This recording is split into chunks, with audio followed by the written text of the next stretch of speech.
Selamat bertemu kembali. Kali ini kita akan meresum pelajaran kita tentang statistik, khususnya matematika statistik dan pokok bahasanya adalah korelasi. Apa itu korelasi? Nah, korelasi ini adalah sesuatu hal yang sangat sering disebut dalam perhitungan banyak ilmu, baik ilmu ekonomi, ilmu humaniora, dan juga tentu saja ilmu eksakta ya seperti fisika, kimia itu akan sering banyak sekali disebut yang namanya korelasi ini.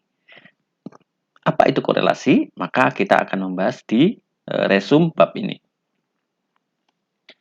Nah, korelasi Anda bayangkan, jadi kalau di sini definisinya adalah whenever two variable x and y are so related that an increase in the one is accompanied by an increase or decrease in the other, then the variable is are said to be correlated. Jadi artinya jika kita memiliki dua buah variabel di mana kenaikan atau penurunan satu variabel dengan yang variabel yang lain itu kan ada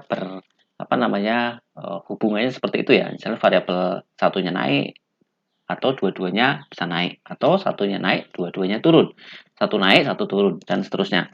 Nah, variabel-variabel ini hubungannya bisa dinamakan korelasi. Nah, sebagai contoh misalkan pertumbuhan tanaman dengan jumlah curah hujan, ya kan? Atau hasil produksi tanaman dengan curah hujan. Atau saya akan memberikan contoh misalkan yang umumnya naik. Misalkan jumlah uang dan buku yang kita beli atau barang yang kita beli. Jumlah uang dan jumlah barang yang kita beli. Manakala kita memiliki jumlah uang yang banyak, maka jumlah barang yang bisa kita beli sebenarnya lebih banyak. Ada juga relasinya turun. Contoh misalkan kalau kita naik gunung itu kan kita naik ya tinggi 100, 200, 300. Jadi elevasinya naik. Tapi temperatur kalau kita naik itu turun. Jadi di sini kita melihat jumlah buku dan jumlah uang yang kita punya itu satunya naik, duanya naik. Jadi dia sama-sama naik. Sedangkan yang satunya lagi kasus yang satunya lagi yaitu elevasi terhadap temperatur. Elevasinya naik tapi temperaturnya turun. Nah, ini adalah dua kasus yang real yang bisa kita lihat dalam kehidupan sehari-hari. Nah, kalau eh, apa namanya? Kalau misalkan ada dua buah variabel, misalkan eh, dua-duanya naik, yang ke arah kanan, misalkan kita bisa lihat dalam sebuah garis, garis itu ada yang condong ke kanan, ada yang condong ke kiri. Nah, kalau condong ke kanan, ini artinya dia berkorelasi positif. Sedangkan condong ke kiri, artinya korelasinya negatif. Karena apa? Kalau misalkan yang ke kanan ini variabel y-nya, dia akan nilainya naik nih. Nilainya setiap naik. Sedangkan x-nya dia juga naik. Artinya, variabel x naik dan variabel y naik, ini korelasinya positif. Sedangkan yang gambar yang kedua, di mana variabel x naik, ternyata kalau variabel x-nya naik, y-nya itu turun, y-nya semakin kecil. Nah, ini korelasinya negatif. Tapi tentu kalau kita menemukan data, tentu ada juga variabel yang tidak berkorelasi. Maka dia akan grafiknya ngumpul di satu tempat seperti ini. Oke, kita lanjutkan. Dalam menentukan korelasi ini, kita bisa menggunakan scatter plot atau correlation graph. Nah, ini gambar ini termasuk metode grafik. Sedangkan metode aljabar yang kita menggunakan rumus-rumus yang banyak itu juga banyak caranya. Jadi kita yang umum sangat banyak digunakan menggunakan Carl-Pearson correlation coefficient correlation. Jadi koefisien korelasi persen. Lalu ada menggunakan Spearman rank. Lalu ada concurrent deviation method dan metode yang lainnya. Jadi banyak. Nah, yang paling terkenal tentu kita di sini akan membahas Carl-Pearson dan Spearman. Oke, kita lanjutkan.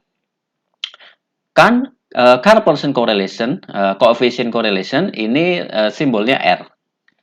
R dua buah variabel itu didefinisikan sebagai hasil dari kovariansi dibagi dengan variansi. Jadi kovariansi X dan Y dibagi dengan variansi X dan Y. Jadi kovariansi dibagi dengan masing-masing variansi dari variabel tersebut. Jadi sigma XY dibagi dengan sigma X kuadrat kali sigma Y kuadrat di akar. Nah, ini seperti ini. Nah, X besar ini artinya X dikurang X bar. Jadi nilainya nanti rata-rata dikurangkan dengan nilai rata-ratanya. Langsung saja kita contoh, misalkan saya punya nilai seperti ini. Nilai ekonomi dan nilai statistik dari 10 pelajar. Kita akan melihat korelasi dari nilai ekonomi dan nilai statistik. Caranya tentu kita langsung saja menghitung dengan rumus yang sudah kita kita ketahui. Nah, tentu kita menghitung rata-ratanya dulu kan. Jadi menghitung rata-rata baik rata-rata nilai ekonomi maupun rata-rata nilai statistik. Setelah itu rata-rata tadi dikurangkan dengan nilai masing-masing seperti yang ada di tabel berikut ini. Jadi rata-rata untuk X itu didapatkan adalah 65. Sedangkan rata-rata untuk Y itu adalah 660 dibagi 10 yaitu 66. Lalu X besarnya adalah X dikurang 65 karena rata-ratanya 65. Sedangkan Y besarnya adalah Y dikurang 66. Hasilnya seperti ini, lalu kita kuadratkan karena kita butuh untuk korelasi kan membutuhkan nilai dari sigma XY dikali dengan akar dari X kuadrat sigma Y kuadrat. Jadi kita membutuhkan X kuadrat dan Y kuadrat lalu XY. Nah, hasilnya kita jumlahkan. X kuadratnya itu 5398, lalu Y-nya adalah 2224, lalu X-nya adalah 2704. Oke, seperti itu. Lalu kita masukkan nilainya, rumusnya. Nilai X-nya ini jumlahnya berapa, lalu dibagi dengan akar dari ini. Hasilnya kita dapatkan korelasi antara nilai ekonomi dan statistik adalah 0,78. Oke, selanjutnya soal yang sedikit berbeda, di mana di sini adalah umur dari orang yang mendaftarkan di asuransi dengan jumlah asuransi yang harus dibayarkan. Nah, di sini ada umurnya 20-30, kita pakai interval, beda dengan soal yang tadi, dia tidak pakai interval. Lalu di sini ada nilai yang diasuransikan 10.000, 20.000, 30.000 dan seterusnya. Nah, di sini tentu kita juga sama menggunakan titik tengah dari interval age group ini dan juga kita bisa menggunakan nilai tengah dari jumlah rupis ini, jumlah asuransi yang dibayarkan, jumlah uang yang dibayarkan. Karena apa? Ini nilainya tinggi sekali, sedangkan ini nilainya rendah. Oleh karena itu mungkin agak cocok kalau kita menyesuaikan rumusnya angkanya lebih dekat. Langsung kita buat tabelnya. Ini untuk X-nya langsung ambil titik tengah. Lalu titik tengahnya langsung saja nilainya titik tengah untuk umur itu 45. Jadi masing-masing langsung dihitung ya.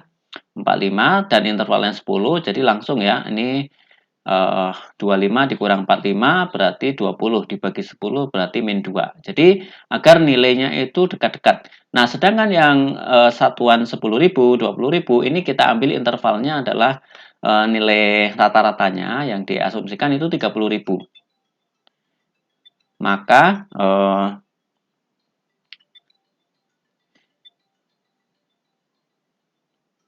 kita langsung dapat nilainya ini ya, hasilnya nggak jauh beda, X min 3.000 dibagi 10.000. Nah, ini setelah ini ditambahkan, jumlahkan, kita masukkan ke rumus yang tadi, nanti hasilnya kita dapat nilainya adalah min 0,2556. Jadi antara umur itu dan jumlah yang diasuransikan itu korelasinya negatif. Ini contoh lainnya, kita bisa menggunakan shortcut method. Kita menggunakan ini ya, sigma X, Y, dan seterusnya. Kita bisa hitung menggunakan shortcut method ini, di mana X aksen ini adalah deviasi yang diasumsikan. Jadi kita menggunakan nilai rata-rata perkiraan. Nah, jadi seperti yang soal ini tadi, yang ini. Ini menggunakan rata-rata perkiraan. Oke, langsung contohnya kayak ini ya. Kita langsung, ini mirip yang tadi. Anda langsung bisa buat, ini nilai tengahnya, nilai perakiraannya ini untuk X itu 10 dan untuk Y itu 12,5. Ya kan, langsung ini dikurangkan hasilnya ini min 2, min 1, 0, dan ini min 2, 1, 0. Kalau kita masukkan di rumusnya yang kita inginkan, lalu kita hitung, hasilnya adalah 0,87. Jadi nanti kalau Anda dapat data yang bentuknya kelas seperti ini, untuk menghitung korelasinya, maka Anda menggunakan cara-cara seperti ini. Kita lanjutkan lagi. Kalau yang tadi itu datanya langsung nominal ya, misalkan numerik suhu temperaturnya berapa, eh, hujannya berapa, pendapatan per kapitanya berapa, dan seterusnya. Tentu ini berbeda kalau data yang kita dapatkan itu adalah data bentuk rank. Misalkan di satu kelas itu kita buat ranking 1, 2, 3, 4, 5 terhadap pelajaran matematika. Nah, kemudian yang lainnya itu untuk pelajaran ekonomi dan seterusnya. Maka kita ingin menghitung bagaimanalah korelasinya. Nah, di sini kita harus menggunakan korelasi Spearman, tidak menggunakan korelasi Pearson. Jadi Spearman's rank correlation rumusnya adalah R sama dengan 1 min 6 kali sigma D kuadrat dibagi N kali N kuadrat min 1. Di mana D itu tentu adalah perbedaan ya. Kalau di bahasa Inggris kan D artinya deviation. Nah, di sini kita memiliki sejumlah tabel rank. Nah, di sini rumusnya kalau saya punya ranking ya, saya punya ranking, berapa sih rata-rata ranking? Maka ranking itu kan nilainya sudah pasti ya, 1, 2, 3, 4, 5. Jadi range-nya tidak ada loncat. Kemudian jumlahnya berapa? Nah, misalkan saya punya anak didik, misalkan ada ranking 1 sampai 10. Jadi rankingnya itu jumlahnya berapa ya? Berarti 1 plus 2 plus 3 sampai 10. Nah, terus N-nya itu jumlahnya 10. Maka di sini rata-ratanya adalah sigma N dibagi N. Lalu hasilnya, karena sigma N ini adalah kalau kita rumus ini kan berarti N dikali N plus 1 dibagi 2 kan? Lalu ini N-nya bisa kita coret, hasilnya adalah N plus 1 per 2 nilai rata-ratanya. Nah, di sini nilai Y juga sama ya, nilai Y baik X dan Y tentu sama. Jadi misalkan ranking untuk kelas ekonomi dan kelas statistik tentu sama ya, rankingnya tetap 1 sampai 10. Nah, oleh karena itu baik X dan Y nilai rata-ratanya itu sama. Nah, sedangkan deviasinya tentu dia adalah X min Y. Oke, langsung saja. Oleh karena itu deviasi, jadi sigma X kuadrat itu sama dengan sigma X dikurang nilai rata-ratanya ini tadi yang sudah kita hitung. Nilai rata-ratanya kita hitung, sehingga kita dapatkan X kuadrat, ini persamaan kuadratnya Anda pecah, kemudian ini dikali ini, N plus 1 per 2 kali X negatif, lalu karena N plus 1-nya itu tetap, maka yang sigmanya itu hanya untuk X. Dan kemudian sigma yang ini kuadrat itu dijumlahkan. Nah, kalau X-nya itu kan berarti 1, 2, 3, 4, 5. Kalau kuadrat, itu berarti 1 kuadrat, 2 kuadrat. Nah, jumlahnya itu rumusnya kita menggunakan rumus ini. N dikali N plus 1 dikali N 2N plus 1 dibagi 6. Ini untuk sigma X kuadrat. Anda ingat-ingat ini. Lalu untuk sigma N ini sama. Sigma N adalah N dikali N plus 1 per 2. Lalu yang ini kita juga bisa menggunakan langsung saja juga bisa. Ini berarti jumlah N plus 1 kuadrat. Berarti tinggal dikali N saja. Nah, kita dapatkan sigma X kuadratnya adalah N dikali N kuadrat min 1 per 12. Di sini sigma X kuadrat dan sigma Y kuadrat itu sama. Ya kan? Oleh karena itu, jelas bahwa nanti rumusnya akan berubah menjadi sama. Lalu kita hitung D-nya. Nah, D itu adalah sigma X min Y kuadrat. Di sini tentu menjadi sigma X kuadrat ditambah sigma Y kuadrat dikurang dengan 2XY, 2 sigma XY. Lalu kalau sigma XY-nya itu adalah setengah. Ini N kali N kuadrat min 1 per 6 dikurang dengan sigma D kuadrat. Nanti hasilnya adalah 1/12N kali N kuadrat min 1 dikurang 1/N sigma D kuadrat. Nah, hasilnya kita masukkan di rumus korelasi, di mana rumus korelasi adalah kovariansi dibagi dengan variansi X dikali variansi Y di akar. Nah, kita masukkan sigma XY lalu dengan sigma X, sigma Y kita sudah dapatkan. Hasilnya adalah 1 min 6 sigma D kuadrat dibagi dengan N kali N kuadrat min 1. Ini rumusnya. Jadi, rumus korelasi Spearman ini sebenarnya modifikasi dari rumus korelasi Pearson. Hanya dia menggunakan rank. Artinya, matematika tidak mungkin tertinggal rumusnya ngarang. Tidak. Jadi, dia ada jalan ceritanya. Lalu ini adalah contohnya, misalkan saya punya data, rank statistik dan rank income. Jadi, lulusan statistik dengan income yang mereka dapatkan. Apakah ada korelasinya seperti apa? Lalu kita hitung ya, ini ada ranknya sudah didapat. Kita tentu menggunakan Spearman Rank Correlation.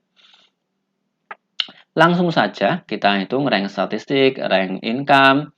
Ini perbedaannya langsung hitung 9 min 1, 10 min 2. Dapatnya D-nya seperti ini. Dapat D kuadratnya adalah 280. Hasilnya adalah 1 min 6 D, sigma D kuadrat dibagi N kali N kuadrat min 1. Hasilnya adalah min 0,697. Artinya ranking pada saat dia belajar statistik itu korelasinya cenderung negatif terhadap income. Oke, ini rumus kita suruh membuktikan. Misalkan kita punya formula seperti ini, di mana R adalah korelasi Pearson antara X dan Y. Jadi kita suruh membuktikan sigma kuadrat X min Y itu sama dengan sigma X kuadrat ditambah sigma Y kuadrat dikurang 2R kali sigma X sigma Y. Kita kemudian kembali tentu kepada apa sih X min Y, kemudian bagaimana variansinya. Kita langsung hitung ya di sini bahwa sigma X kuadrat itu adalah sigma X dikali X min X bar kuadrat dibagi N. Lalu kita manipulasi di sini X min Y itu dikurang, maka untuk X min Y ini sama juga. Jadi artinya X min Y dikurang dengan X min Y bar. Lalu dikuadratkan.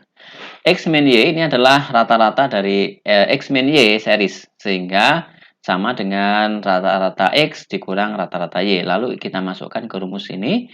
Kita kuadratkan. Nanti Anda mendapatkan ini ya. X min Y bar kuadrat ditambah dengan X min Y bar kuadrat dikurang dengan 2X min Y bar dikali Y min Y bar. Nah, ini sudah jelas, ini adalah variansi. Kalau dari rumus ini sudah kelihatan ya, ini variansi untuk X, ini variansi untuk Y, dan ini kovariansi untuk X dan Y. Jadi nanti kita dapatkan rumusnya, hasilnya terbukti seperti ini. Ini contoh soal yang lain. Contoh perumusannya.